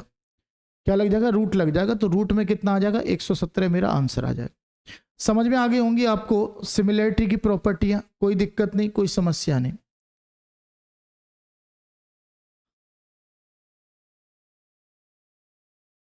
चलिए क्वेश्चन नंबर 6 की बात करते हैं। ये कह रहा है एक त्रिभुज की भुजा 17 सेंटीमीटर है और इस भुजा के त्रिभुज की ऊंचाई जो है वो 10 सेंटीमीटर है, तो त्रिभुज का क्षेत्रफल बताना है। तो अगर त्रिभुज की भुजा दे रखी है और हाइट दे रखी है, तो मैं कहूंगा एरिया ऑफ ट्राइंगल आएगा 1/2 इंटू बेस। बेस कितना है, 17, और हाइट कितनी है, 10। तो मैंने 2 से काटा 5, 17 पंजे 85। तो बहुत इजी सवाल है। ऐसे क्वेश्चन भी एग्जाम में देखने को मिलते हैं, मोस्टली दिल्ली पुलिस कांस्टेबल के एग्जाम में। बहुत सिंपल है। आपको क्या दिया हुआ है, साइड दी हुई है और उस साइड के अकॉर्डिंग आपको हाइट दी हुई है। मतलब ऐसे मान सकते हैं कि अगर ये कोई ट्राइंगल है आपके बीच, तो ये वाली साइड अगर 17 है तो इस साइड के अकॉर्डिंग जो हाइट है ना, हाइट ये वाली, ये 10 है, तो ये बेस का काम करेगा, ये हाइट का काम करेगा। तो 1/2 इंटू बेस इंटू हाइट लगाऊंगा, तो आंसर आपके सामने सिंपल है, कितना आ गया, 85 आ गया। बहुत कॉमन सा सवाल है, कर सकते हैं। क्वेश्चन नंबर 7 देखिए क्या कह रहा है कि एक त्रिभुज का क्षेत्रफल दिया हुआ है, इसकी एक भुजा की लंबाई दी है, तो त्रिभुज की इस भुजा पर सम्मुख शीर्ष से खींचे गए लंब रेखाखंड की लंबाई। तो लंब रेखाखंड का अगर मतलब समझ गए तो सवाल बहुत इजी कर लोगे। मतलब वही है, लंब रेखाखंड का मतलब होता है हाइट। ये कह रहा है कि एक ट्राइंगल है जिसका मुझे एरिया दिया हुआ है, इसका एरिया जो है 182 है। वो ये कह रहा है कि अगर इस बेस के आधार पर इस बेस पर सामने वाले सिर से कोई परपेंडिकुलर डाला जाता है, तो ध्यान रखिएगा ये परपेंडिकुलर अगर आपके पास डाला जाएगा तो ये हाइट हो जाएगी। क्या हो जाएगी, हाइट। तो आप ये कहेंगे सर अभी आपने बताया कि अगर मुझे बेस दिया है, मुझे हाइट दी है, तो area of triangle 1/2 into base into height होता है, और एरिया ऑफ ट्राइंगल दिया हुआ है 182, तो 1/2 इंटू बेस कितना है मेरा 28, हाइट कितनी है मेरी h, तो मैं कहूँगा 2 से काटा 14 बार, 14 से काट दो, 14 एकन 14, 14 तिया 42, यानी हाइट जो आएगी वो 13 आ जाएगी। है आसान कि नहीं है, बस ये शब्दों का खेल है। इन शब्दों के खेल से अगर बाहर निकल आए तो नंबर 15 में से 15 सवाल सही करके आओगे दिल्ली पुलिस के, जो भी मैथ के सवाल आपको पूछे जाएंगे। आगे बढ़ेंगे क्वेश्चन नंबर 8 पर। अब जैसे कह रहा है कि ए बी बराबर ए सी है और शीर्ष लंब ए डी 9 सेंटीमीटर है वाले एक समद्विबाहु त्रिभुज एबीसी का क्षेत्रफल दिया हुआ है, तो इसका परिमाप बताना है, कुल मिलाकर कितने का हुआ, इसका पेरीमीटर बताना है। तो बड़ा प्यारा सवाल है, समझिएगा कैसे प्यारा सा सवाल है, मैं बात करूंगा। ये कह रहा है एक समद्विबाहु त्रिभुज है, मैं बना ही लेता हूं, यहां से बना लेंगे भाई। आज पहली क्लास है तो ज्यादा क्वेश्चन नहीं करेंगे, मोस्टली हम कोशिश करेंगे कि, अरे क्यों बंद हो रहा भाई, चलिए कोशिश करेंगे कम ही सवालों में क्लास रखें, क्योंकि पहली क्लास है। अब ये कह रहा है कि ए बी जो है आपका बराबर है ए सी के, ए बी जो है ए सी के बराबर है, यानी कि दोनों साइड बराबर हैं, तो ये समद्विबाहु त्रिभुज बनेगा। और यहाँ पर कह रहा है कि अगर मैं यहाँ से एक परपेंडिकुलर डालता हूँ ए डी, तो इस परपेंडिकुलर की जो हाइट है वो कितनी है, 9 के बराबर है, ये लंबाई कितनी है, 9 के बराबर है, शीर्ष लंब की लंबाई 9 है। अब ये कह रहा है कि इसका क्षेत्रफल अगर 36 है तो इसका परिमाप बताना है क्या होगा। तो अगर आपको फॉर्मूला पता है कि एरिया जो समद्विबाहु त्रिभुज का होता है वो आप तो पता है, जैसे अभी मैंने थोड़ी देर पहले भी बताया था, मैंने कहा था क्या होता है एरिया, तो b/4 under root 4a² minus b², मैंने बताया था कि नहीं था। जहां पर ए जो है ये इक्वल साइड होती है, ए जो है इक्वल साइड होती है, जबकि बी जो होता है ये बेस होता है। तो मुझे बेस तो दिया हुआ है, नहीं बेस नहीं दिया, मुझे केवल हाइट दी हुई है, मुझे केवल क्या दी है, हाइट दी है। तो आपको एक फॉर्मूला और जानना पड़ेगा, इसी में एक फॉर्मूला और जानना पड़ेगा भाई मेरे, ठीक है। या फिर मैं बेस निकाल ही लेता हूं, बेस निकाल लेता हूं। कैसे निकालूंगा, मुझे पता है एरिया ऑफ ट्राइंगल जो आता है, एरिया ऑफ ट्राइंगल जो आता है मेरे भाई, वो 1/2 इंटू बेस इंटू हाइट आता है। तो हाइट मुझे दी हुई है 9 और एरिया दिया हुआ है कितना 36। तो मैं कहूँगा 9 से काटा 4 बार और 4 दूनी 8, तो बेस की वैल्यू कितनी आ जाएगी 8 आ जाएगी। बी का मान कितना आ जाएगा 8 आ जाएगा। सिंपल समझ में आई बात है। मैंने कहा मुझे एरिया दिया हुआ है, मुझे हाइट दी हुई है और हाइट जो है वो इस वाले जो अनइक्वल साइड है उसकी दी हुई है। तो मैं कहूँगा उसके अकॉर्डिंग अगर एरिया होगा तो बराबर 1/2 इंटू बेस इंटू हाइट होगा। तो मैंने कहा बी की वैल्यू कितनी आ गई 8 आ गई। अब मैं अगर इसमें बी की वैल्यू 8 रखता हूँ, क्योंकि यहाँ ट्राइंगल का एरिया तो दिया हुआ है 36, तो मैं ए का मान भी निकाल लूंगा। क्या निकाल लूंगा? ए का मान भी निकाल लूंगा। तो आइए देखते हैं। मैंने कहा इसकी वैल्यू कितनी है 36 है मेरे भाई। बी का मान है 8/4, जिसको मैं डायरेक्ट 2 भी कह सकता हूँ। 8/4 का मतलब 2 हो जाएगा। 4a², तो मुझे पता नहीं ए का मान क्या है, लेकिन बी का मान पता है 8, तो 8 का स्क्वायर 64 हो जाएगा। अब मैं 2 से काट दूंगा 18 बार और जब मैं रूट हटाऊंगा तो इधर स्क्वायर हो जाएगा, तो 18 का स्क्वायर 324 हो जाएगा और ये बनेगा 4a² माइनस के 64। तो मैं कहूँगा 4a² की वैल्यू जो हो जाएगी वो 324, ये उधर जाके प्लस हो जाएगा। तो 324 में जब मैं 64 को ऐड करूंगा तो मेरे भाई 388 आ जाएगा और जब मैं 4 से काट दूंगा तो ए का मान जो आएगा वो 97 आ जाएगा। ए का मान कितना आ जाएगा 97, वो भी अंडर रूट में। ए का मान जो आएगा वो अंडर रूट में 97 आ जाएगा। ठीक है, इस 4 से काट दिया 97 बार, क्योंकि ये ए स्क्वायर की वैल्यू 97 है, तो ए का मान जो आएगा वो अंडर रूट 97 हो जाएगा। जब मैं यहाँ से स्क्वायर को हटाऊंगा तो इधर रूट लग जाएगा, क्योंकि मैं जब दूसरी तरफ ले जाता हूँ तो पावर रिवर्स हो जाती है। जैसे मैं कहूँ कि a की पावर 2 है और बराबर में b है, तो मैं कहूँगा कि b की पावर 1 है। तो जब मैं a की पावर 1 करूँगा तो b की पावर 1/2 हो जाएगी और 1/2 का मतलब होता है अंडर रूट b हो जाएगा। तो a बराबर रूट b कह लो या a² बराबर b कह लो, दोनों का एक ही मतलब होता है। तो a² की वैल्यू अगर 97 है तो एक का मान अंडर रूट 97 हो जाएगा। आपने कहा जी सर मुझे पेरीमीटर बताना था मेरे भाई। पेरीमीटर मतलब परिमाप, तीनों भुजाओं का योग। तो आप ये कहेंगे सर AAB, तो पेरीमीटर क्या होगा 2a + b हो जाएगा। AAB का मतलब 2a + b। अब a की वैल्यू 97 है तो आप कहेंगे 2√97 यहाँ आएगा और b की वैल्यू कितनी है 8 है। तो ये मेरा आंसर हो जाएगा, यानी 8 + 2√97 मेरा पेरीमीटर हो जाएगा, जो कि पहले ही ऑप्शन में नजर आ रहा। अब ये अच्छा क्वेश्चन है, एग्जाम के पॉइंट ऑफ व्यू से अच्छी चीजें हैं। आपको सबसे पहले मोस्टली क्या है कि आपको एरिया ऑफ ट्राइंगल का फॉर्मूला लगाकर, मतलब 1/2 बेस इंटू हाइट लगाकर सबसे पहले बेस पता करना है कि बेस कितना है। इसके बाद दूसरा वाला ट्राइंगल का फॉर्मूला लगाकर आप ये पता कर सकते हैं मेरे भाई कि कुल मिलाकर कि ए का मान क्या है, यानी इक्वल साइड्स कितनी है। तो जब आपने इक्वल साइड्स पता कर ली तो आप सीधा कहेंगे कि आंसर जो आएगा वो इतना आ जाएगा। अब दूसरा तरीका और भी है इक्वल साइड पता करने का, उसके बारे में भी चर्चा कर लेता हूँ। ठीक है, इसको आपको PDF इसकी आपको मिल जाएगी बाद में, तो मैं इसकी कॉपी कर लेता हूँ ताकि दूसरा सॉल्यूशन भी आपके पास रहे। अब मैं एक दूसरा सॉल्यूशन और आपको बताता हूँ कि अगर मेरे भाई आपको बेस पता चल गया और मेरे भाई आपको हाइट पता है। ठीक है, बेस तो पता चल ही गया कितना है, ये कितना है बेस, आपने कहा सर बेस जो है वो 8 है सेंटीमीटर और हाइट कितनी है 9 सेंटीमीटर। तो एक बात आप मेरे भाई ध्यान बना के रखना, कुल मिलाकर बहुत आसान चीजें हैं जो मैं बताने जा रहा हूं।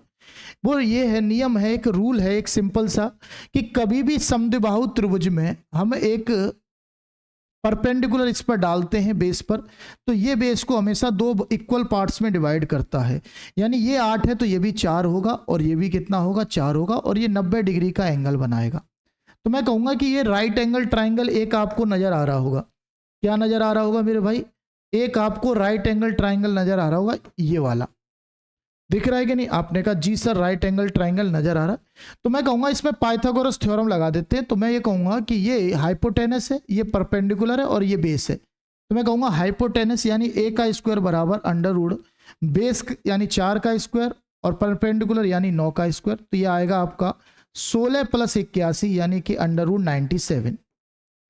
ठीक है, अंडर रूट कितना आ जाएगा a², a की वैल्यू आ जाएगी, ठीक है, a की वैल्यू सीधा आ जाएगी अंडर रूट 97।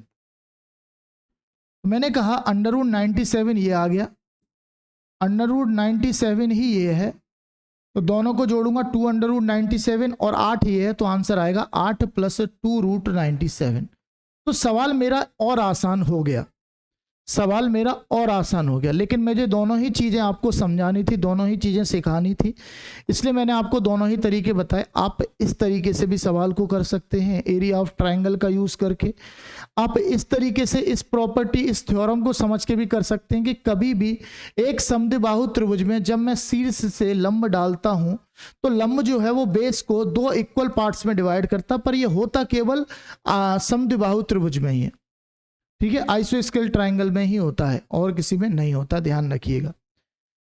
चलिए अगले क्वेश्चन पर आएंगे। क्वेश्चन नंबर 9 आपका क्या कह रहा है? अब जैसे कह रहा है कि उस त्रिभुज का क्षेत्रफल कितना है जिसकी भुजाओं की लंबाई 9, 40, 41 है। तो अभी थोड़ी देर पहले मैंने बताया था कि 9, 40, 41 का एक ट्रिपलेट होता है। क्या होता है भाई मेरे? एक ट्रिपलेट होता है। ट्रिपलेट का मतलब एक समकोण त्रिभुज की 3 भुजाएं होती हैं। अगर ये 9 है तो ये 40 होगा और ये कितना हो जाएगा? 41 हो जाएगा। तो ये किसका काम करता है? परपेंडिकुलर का। ये किसका काम करता है? बेस का। आप इसको कैसे पहचानेंगे? तो मैंने पीछे भी अभी थोड़ी देर पहले आपको बताया था कि आप पाइथागोरस थ्योरम का यूज करेंगे। आप ये कहेंगे कि छोटी वाली दोनों भुजाओं के स्क्वायर का सम बराबर होगा बड़ी वाली स्क्वायर भुजा के स्क्वायर के। सिंपल है कि नहीं? तो ये प्रॉपर्टी फॉलो होगी, यानी कि 9 का स्क्वायर प्लस 40 का स्क्वायर हमेशा बराबर आएगा 41 के स्क्वायर के। मोस्टली आपको याद कर लेनी है। कुछ प्रॉपर्टी जो मैंने 5-6 ट्रिपलेट आपको लिखा है वो तो याद करने ही करने हैं। 3, 4, 5, 5, 12, 13, 8, 15, 17, 9, 40, 41 और एक आपको मैंने लिखाई थी 12, 35, 37 वाली। ये तो आपको ट्रिपलेट याद कर ही लेनी है, क्योंकि इन्हीं से रिलेटेड जो है वो दिल्ली पुलिस में पेपर में सवाल पूछे जा चुके हैं। तो हो सकता है इसी से रिलेटेड आगे एग्जाम में देखने को मिल जाए। ठीक है, चलिए। तो मैं कहूँगा कि अगर मेरा परपेंडिकुलर 9 है, बेस मेरा 40 है, तो एरिया ऑफ ट्राइंगल जो आता है वो 1/2 इंटू बेस इंटू हाइट आता है। तो मैं कहूँगा कि बेस कितना है? 40, हाइट कितनी है? 9 की। तो 2 से काटा 20 बार और 20 निम्मा कितना आता है? 180। तो अगर आप ये जानकारी रख पा रहे हैं कुल मिलाकर कि 9, 40, 41 एक ट्रिपलेट है, एक समकोण त्रिभुज में लगने वाली 3 भुजाएं हैं, तो आप ये कहेंगे कि मुझे एरिया निकालने में मात्र कुछ सेकंड लगेंगे। बाकी अगर आप पहचान नहीं पा रहे तो आप जो है वो सिंपल है, हीरोज फॉर्मूला लगा सकते हैं। अगर आप पहचान नहीं पा रहे हैं तब की बात कर रहा हूँ, हीरोज फॉर्मूला लगा सकते हैं। कैसे लगाओगे? जैसे मैं कहूँ कि सबसे पहले सेमी पेरीमीटर निकालो, तो यहाँ 40, 40, 80 और 90, 90 का आधा 45 आएगा। तो मैं कहूँगा कि एरिया ऑफ ट्राइंगल जो आएगा वो अंडरवुड एस, एस का मतलब 45, एस माइनस ए, तो 45 में से 9 गया 36, एस माइनस बी, तो 45 में से 40 गया 5, और एस माइनस सी, 45 में से 41 गया 4। तो यहाँ पर सिंपल दिखाई दे रहा है, देखो ये 45 है और ये 36 पंजे 180 है और 45 चौके 180 है। तो 180 का स्क्वायर बनना है, यानी बाहर आ जाएगा 180। तो एरिया ऑफ ट्राइंगल जो आएगा वो 180 आएगा। अगर आप पहचान नहीं पा रहे, कोई घबराने वाली बात नहीं है कि ट्रिपलेट है कि नहीं है। अगर नहीं पहचान पा रहे तो आप सीधा जाएंगे हीरोज फॉर्मूला पे। हीरोज फॉर्मूला से कुछ ही देर में आपको आंसर नजर आ जाएगा, घबराना बिल्कुल नहीं है। ठीक है, चलिए क्वेश्चन नंबर 10 पर आते हैं। 10 नंबर सवाल भी आपके सामने बड़ा ही प्यारा सा क्वेश्चन है। कह रहा है एक समकोण त्रिभुज का क्षेत्रफल 48 मीटर स्क्वायर है और समकोण वाली दो भुजाओं में से एक की लंबाई 8 है। तो समकोण वाली दूसरी भुजा की लंबाई बतानी है, क्या होगी? तो मैंने कहा समकोण त्रिभुज का क्षेत्रफल, ये कह रहा है कि समकोण बनाने वाली, ये समकोण बनाने वाली भुजाएं दो हैं, एक ये है और एक ये है। और अगर इसकी एक की लंबाई 8 है, आपसे दूसरे की पूछ रहा है, तो मैंने कहा कि एरिया ऑफ ट्राइंगल जो होता है 1/2 into base into perpendicular into base कह लो या बेस इंटू परपेंडिकुलर कह लो, एक ही बात है। तो मैंने कहा अगर एरिया ऑफ ट्राइंगल 48 है, जिसमें से अगर परपेंडिकुलर 8 है, तो मुझसे बेस पूछा गया, मतलब एक भुजा दी है, मुझे दूसरी पूछी गई है। तो चाहे इसको मान लो कि ये 8 है, ये पूछ लो, एक ही बात है, दोनों में कोई ज़्यादा फर्क नहीं है। तो 8 से काटेंगे 6 बार, 6 दूनी 12, यानी दूसरी भुजा जो आ जाएगी वो 12 आ जाएगी। कौन सी आ जाएगी? 12 आ जाएगी। बाकी आप ये ध्यान रख सकते हैं मेरे भाई कि कुल मिलाकर कौन कौन सी साइड बन सकती है। अगर मैं कहूं कि ट्रिपलेट जो बनेगा 8 के आधार पे, या तो 6, 8, 10 बनेगा, ठीक है, या फिर आप ये कहेंगे ट्रिपलेट जो बनेगा वो 8, 12 और कितना बन जाएगा, ये कितना, 8, 12 और 15, 8, 12, 15 भी एक ट्रिपलेट बनता है। ठीक है, कोई डाउट नहीं, सिंपल है, चीजें समझ पा रहे होंगे। आगे बढ़ते हैं अगले सवाल की ओर। नहीं, 8 बारह 15 कहाँ से बनेगा भाई? 8 छिंग 48, 6 दूनी 12, 8 का स्क्वायर कितना होता है? 64, और 12 का स्क्वायर होता है 144, तो ये बन जाएगा 8 और 208। नहीं, ट्रिपलेट नहीं बनेगा, 8 12 का कोई ट्रिपलेट नहीं बनता। 8 12 का ध्यान रखना, कोई ट्रिपलेट नहीं बनता। 8 का किसके साथ बनता है? 8 का बनता है 8 15 17, मैंने लिखाया था अभी आपको, 8 15 17 का बनता है, ठीक है। तो 15 12 वाला कोई नहीं है, 8 12 के साथ कोई ट्रिपलेट नहीं बनता, फिर वो रूट में वैल्यू आ जाएगी, आप कर लोगे इतना। चलिए अब एक दो क्वेश्चन और देखते हैं, क्योंकि आज थोड़ा सा स्टार्टिंग में क्लास लेंदी हो गई थी। बाकी कल हम जो है वो लगभग 2D को ख़त्म करेंगे। इसमें जो क्वेश्चन है, मैं जो कंप्लीट क्वेश्चन आपको दिखा देता हूँ कि 2D वाले पोर्शन में कंप्लीट जो क्वेश्चन है वो 103 क्वेश्चन है, यानी कि मुझे कल की क्लास में लगभग 90 क्वेश्चन देखने को मिल सकते हैं। तो अभी मैं सोच रहा हूँ कि थोड़े और सवाल करा देते हैं। क्वेश्चन नंबर 11 पे देखते हैं। ये कह रहा है यदि एक त्रिभुज का आधार L सेंटीमीटर है, ऊंचाई जो है वो 4L प्लस 7 सेंटीमीटर है, और आधार एवं ऊंचाई का योग 37 है कि नहीं है? कितना बेवकूफ बना रहा है, कोई अर्थ है इस सवाल का? कोई दिक्कत नहीं, आराम से सवाल हो सकता है। कैसे हो सकता है भाई? अगर आधार दिया है और उसकी ऊंचाई दी है तो दोनों का योग क्या होगा भाई? L प्लस 4L प्लस 7, यही तो सम होगा, जो कितना दे रखा है? 37। मैं कहूंगा कि 4L और L 5L हो गया, और 37 में से 7 उधर जाके माइनस होगा, 30 होगा, तो L की वैल्यू कितनी आ गई? 6 आ गई। आप ये कहेंगे सर कि अगर बेस की बात करूं तो L था यानी 6 सेंटीमीटर, और अगर हाइट की बात करूं तो 6 गुणे 4 मतलब 4 गुणे 4, 4 L है ना, और L की वैल्यू 6 है, तो 6 चौक 24, 24 और 7 31 होगा। तो मैंने कहा एरिया क्या आएगा? Area of triangle 1/2 base into height होता है। तो आप ये कहेंगे सर 1/2 इंटू 6 इंटू 31 हो जाएगा, 2 से काटेगा 3 टाइम्स, 31 3 जा 93 होता है। आप कहेंगे सर एरिया ऑफ ट्राइंगल जो आएगा वो 93 सेंटीमीटर स्क्वायर आ जाएगा। कितना आ जाएगा? 93 सेंटीमीटर स्क्वायर। बहुत सिंपल है, कर सकते हैं। ऐसे क्वेश्चन भी एग्जाम में देखने को मिलते हैं, और ये सवाल भी लास्ट ईयर 2013 जो लास्ट एग्जाम हुआ था दिल्ली पुलिस कांस्टेबल का, उसमें पूछा गया सवाल है। अब जैसे 12 नंबर सवाल है, मैंने कहा था समबाहु त्रिभुज पर भी दिल्ली पुलिस कांस्टेबल में बहुत सारे क्वेश्चन पूछे जाते हैं। जैसे ये सवाल है कि एक समबाहु त्रिभुज का क्षेत्रफल क्या है जिसकी भुजाएं 8√3 है। तो मैंने कहा कि समबाहु त्रिभुज का जो क्षेत्रफल होता है वो √3/4 इंटू भुजा का स्क्वायर होता है। तो मुझे अगर एरिया निकालना है तो मैं कहूँगा आप भुजा की जगह 8√3 रख दो बस, और इसका स्क्वायर कर दो। आप ये कहेंगे बड़ा आसान हो गया ये तो मैं कहूँगा कि √3/4, 8 का स्क्वायर करूँगा तो 64 हो जाएगा, और √3 का स्क्वायर 3 होता है, 4 से काटूंगा 16 बार, 16 गुणे 3 48, तो कुल मिलाकर 48√3 मेरा एरिया आ जाएगा ट्राइंगल का। कौन सा ऑप्शन? आपने कहा पहला ही वाला चमक रहा है, पहला ही वाला चमक रहा है, कर लोगे आराम से। फॉर्मूला याद रखना है कि समबाहु त्रिभुज के क्षेत्रफल का फॉर्मूला होता है √3/4 इंटू भुजा का स्क्वायर। क्या होता है ध्यान रखना? √3/4 इंटू भुजा का स्क्वायर मेरा फॉर्मूला होता है, ये वाला। आगे बढ़ते हैं, अगले सवाल की बात करेंगे। क्वेश्चन नंबर आपका 13। जैसे ये कह रहा है कि उस त्रिभुज का क्षेत्रफल क्या है जिसकी भुजाएं 3 4 और 5 है। मैंने कहा 3 4 5 का एक ट्रिपलेट बनता है, यानी कि एक समकोण त्रिभुज बनेगा। समकोण त्रिभुज में क्या होगा भाई कि आप कहेंगे एक साइड अगर 3 होगी दूसरी 4 होगी, जबकि हाइपोटेनस 5 होगा। तो मैं कहूँगा एरिया जो आएगा वो 1/2 इंटू बेस इंटू हाइट आएगा। बेस कितना है? 4, हाइट कितनी है? 3। तो आपने कहा 2 से काटा 2 बार, और 3 दूनी 6, यानी एरिया जो आएगा वो 6 आ जाएगा। कितना आ जाएगा? 6। अब तो चीज़ों को समझने लगे होंगे। सब कुछ बेसिक चीज़ें मैं आपको क्लियर करा चुका हूँ, सारे फॉर्मूले क्लियर करा चुका हूँ, किस किस टाइप के सवाल आते हैं वो मैं आपको करा रहा हूँ। ठीक है, तो चीज़ें समझ में आ रही होंगी। जैसे ये कह रहा है कि एक समद्विबाहु समकोण त्रिभुज के कर्ण की लंबाई 10 इकाई है, तो बताइए कि त्रिभुज का क्षेत्रफल क्या होगा। अब इसकी चर्चा और थोड़ी सी कर लेते हैं कि समद्विबाहु समकोण त्रिभुज में आखिरकार होता क्या है। ठीक है कि नहीं? आओ देखो यहाँ पर, अगर मैं बात करूं समद्विबाहु समकोण त्रिभुज में, तो होता दरअसल कुछ भी नहीं है, बस एक प्रॉपर्टी थोड़ी सी बढ़ जाती है कि अगर ये समकोण त्रिभुज है तो ये दोनों भुजाएं बराबर होंगी, ये दोनों भुजाएं बराबर होंगी, बस ये प्रॉपर्टी होती है। और इसके आगे एक चीज़ और बन जाती है कि अगर ये दोनों साइड भुजाएं जो बराबर हैं वो अगर दोनों ही ए हैं तो जो हाइपोटेनस होता है वो a√2 होता है।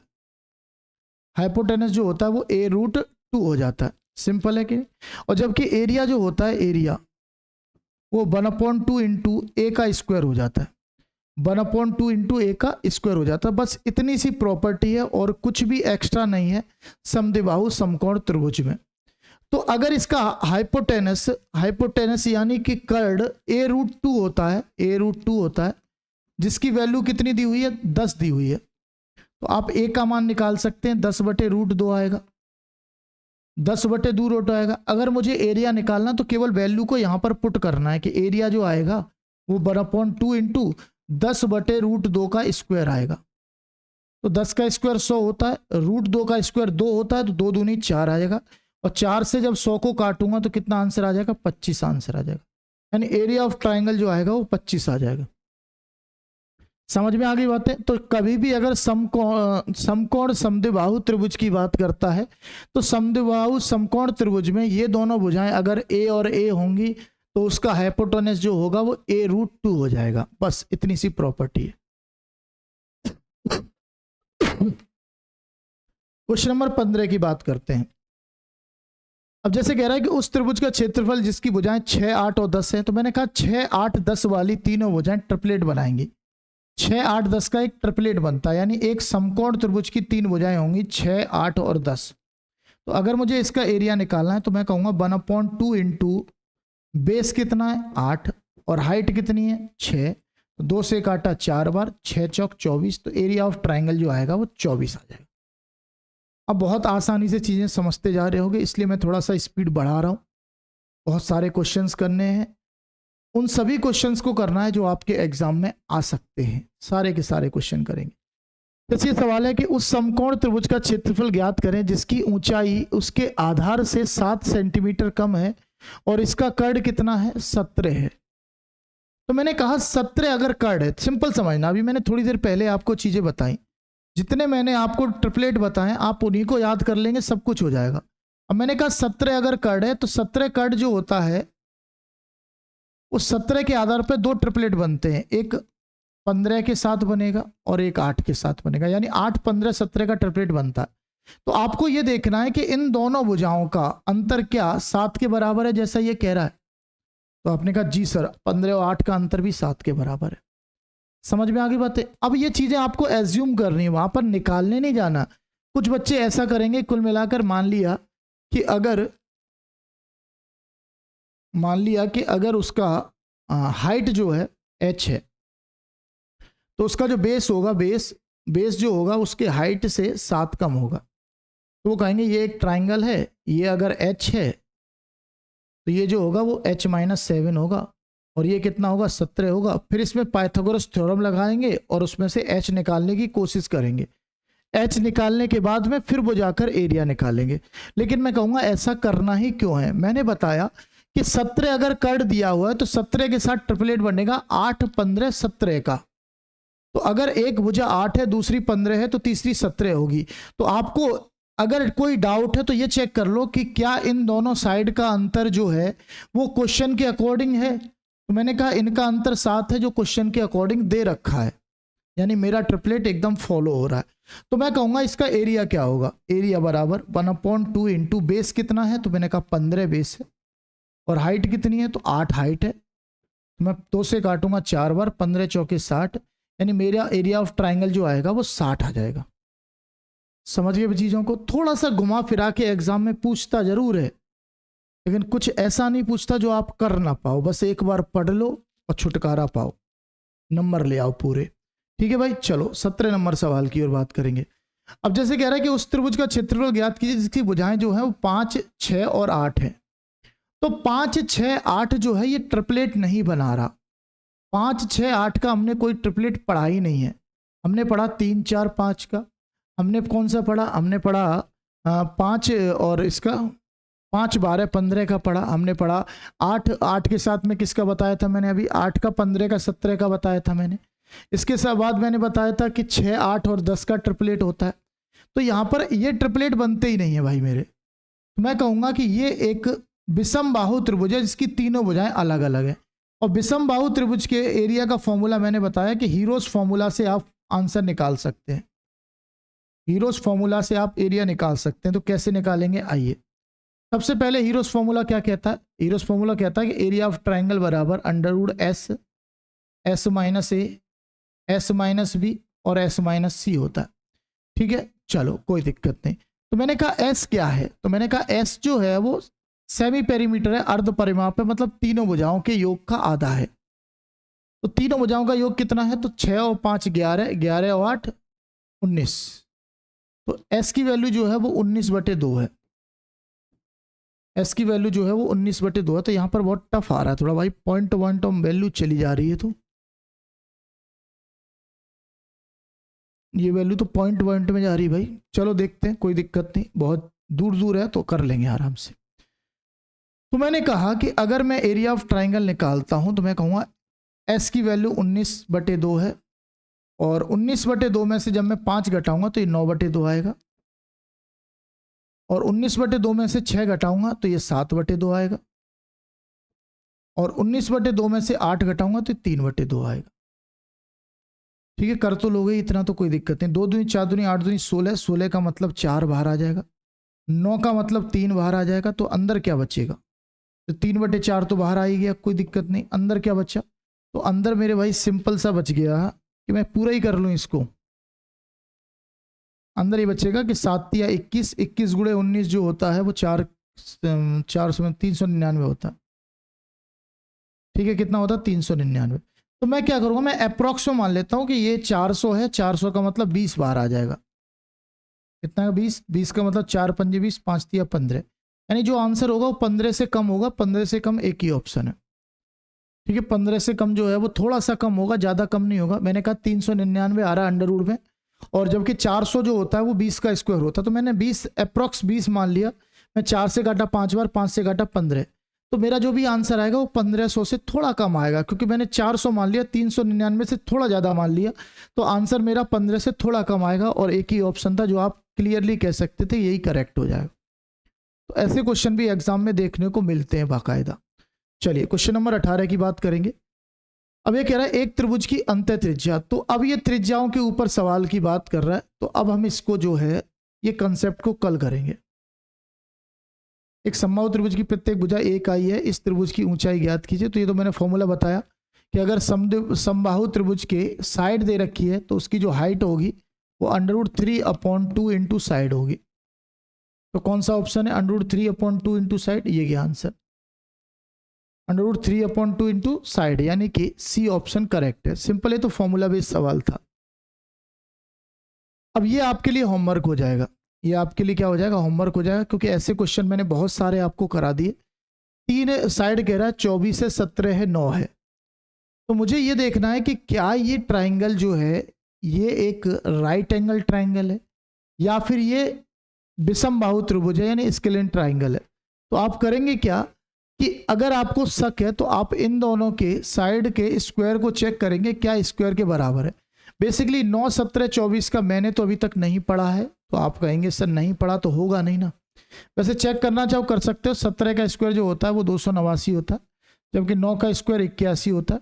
तो टोटल कितना आएगा? ये 370 आएगा। और 370 जो है वो 24 का स्क्वायर नहीं है, तो ये ट्रिपलेट नहीं है। तो अगर ये ट्रिपलेट नहीं है तो मैं इसमें हीरोज फॉर्मूला लगाऊंगा। कौन सा लगाऊंगा? Heroes formula. तो आप लोग जो है हीरोज फॉर्मूला लगाकर आंसर निकालना और मुझे कमेंट करना कि क्या आंसर है। क्लियर है? इतना कर सकते हैं। अब जैसे ये कह रहा है कि यदि समबाहु त्रिभुज का आधार 8 है तो उसका क्षेत्रफल बताना है। तो मैंने कहा समबाहु त्रिभुज की अगर बात कर रहा है तो समबाहु त्रिभुज में तीनों भुजाएं बराबर होती हैं। तो अगर बेस 8 है तो इसका ये भी साइड 8 होगी, ये भी साइड 8 होगी। भाई समबाहु त्रिभुज में तीनों भुजाएं बराबर होती हैं। अगर उसका बेस 8 है तो बाकी की दोनों भुजाएं भी 8-8 हो जाएंगी। तो मैं कहूँगा एरिया ऑफ इक्विलेटरल ट्राइंगल जो होता है वो √3/4 इंटू साइड का स्क्वायर होता है। तो √3/4 है और साइड जो है वो 8 है, तो 8 का स्क्वायर 64 होगा। 4 से काट दूंगा 16 बार, यानी कि जो एरिया आएगा वो 16√3 आ जाएगा। ठीक है, सिंपल है, कर सकते हो। आपको मैं इसको भी होमवर्क दे सकता था पर कोई दिक्कत नहीं, ऐसे क्वेश्चन कर लोगे। एक क्वेश्चन अभी तक मैंने छोड़ा है जो नया था, जिसमें हम रेडियस की बात कर रहे थे, वो मैं आपको कल बताऊंगा। उसमें बहुत सारी प्रॉपर्टी है उसके बारे में। अब जैसे कह रहा है कि उस समद्विबाहु समकोण त्रिभुज का क्षेत्रफल क्या है जिसका परिमाप 16 है। तो ये कह रहा है कि एक समद्विबाहु, मैं इसको बनाता हूं, बड़ा अच्छा सवाल है ये। एक समद्विबाहु समकोण त्रिभुज है, इसको उठा लो यहां से, इधर आ जाओ। आप ये कहेंगे कि अगर ये समद्विबाहु समकोण त्रिभुज है तो ये दोनों भुजाएं बराबर होंगी और ये हाइपोटेनस होगा। तो मैंने कहा कि अगर ये ए है और ये भी ए है तो हाइपोटेनस जो होगा वो a√2 होगा। क्या होगा? a√2 होगा। तो मुझे पेरीमीटर दिया हुआ है, परिमाप कितना दिया हुआ? 16। जबकि परिमाप जो होता है एक किसका? एक समद्विबाहु समकोण त्रिभुज का परिमाप तीनों भुजाओं का योग होता है। तो a + a 2a plus a√2 होगा, यानी पेरीमीटर जो हो जाएगा, पेरीमीटर जो हो जाएगा वो 2 + √2 × a हो जाएगा।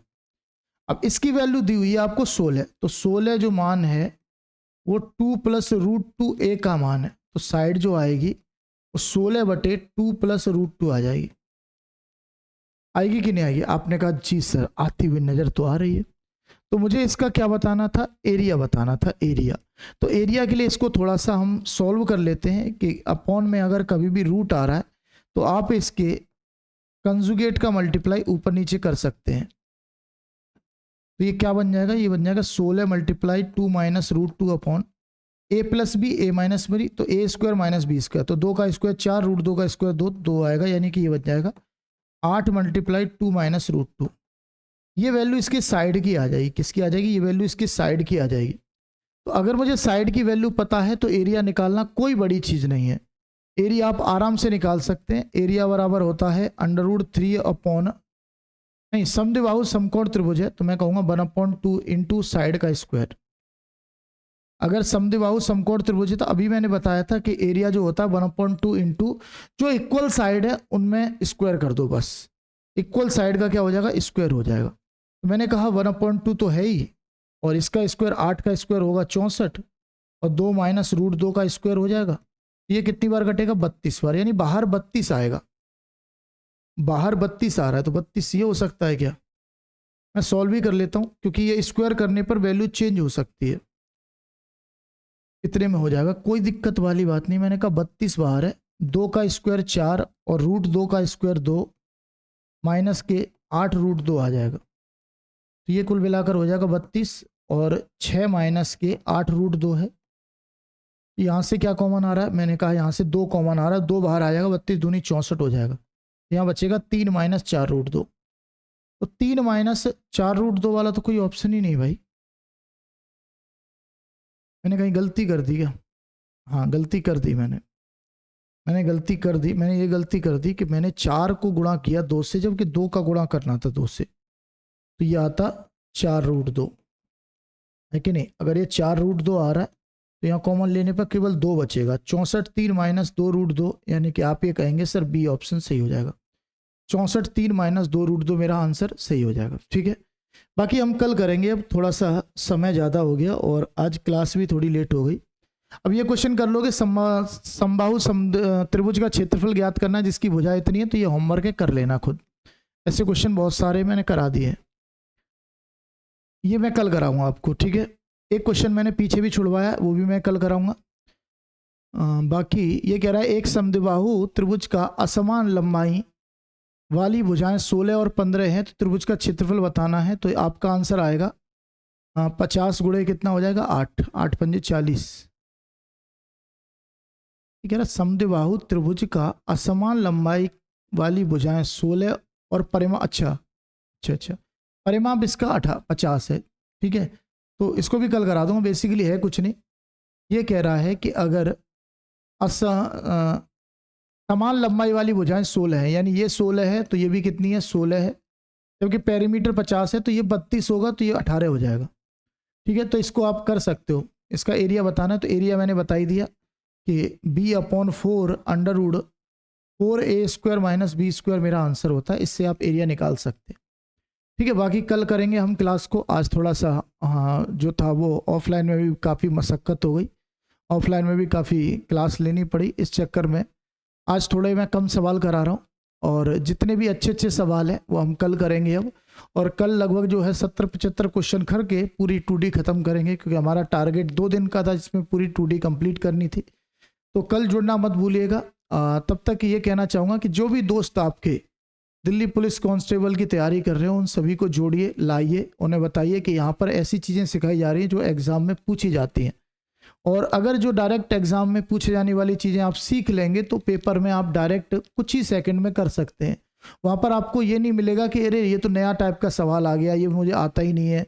फिर आपके दिमाग में फ्रस्ट्रेशन पैदा होगा, पेपर ख़राब हो जाएगा, और पेपर कई सालों में एक बार आता है तो ख़राब नहीं होना चाहिए। इसके लिए आपको क्या है, दोस्तों को शेयर करिए, उन्हें बताइए, उन्हें जानकारी दीजिए, क्योंकि आपके ज़रिए ही जो है वो हमारा प्रचार हो सकता है, आपके ज़रिए ही थोड़ा सा जो हमारे साथ साथी जुड़ सकते हैं। ठीक है, पढ़ते रहिए, तैयारी करते रहिए और प्रैक्टिस करिए। साथ के साथ जितने भी क्वेश्चन मैं कराता हूँ उनको 1 से 2 बार रिवाइज करिए।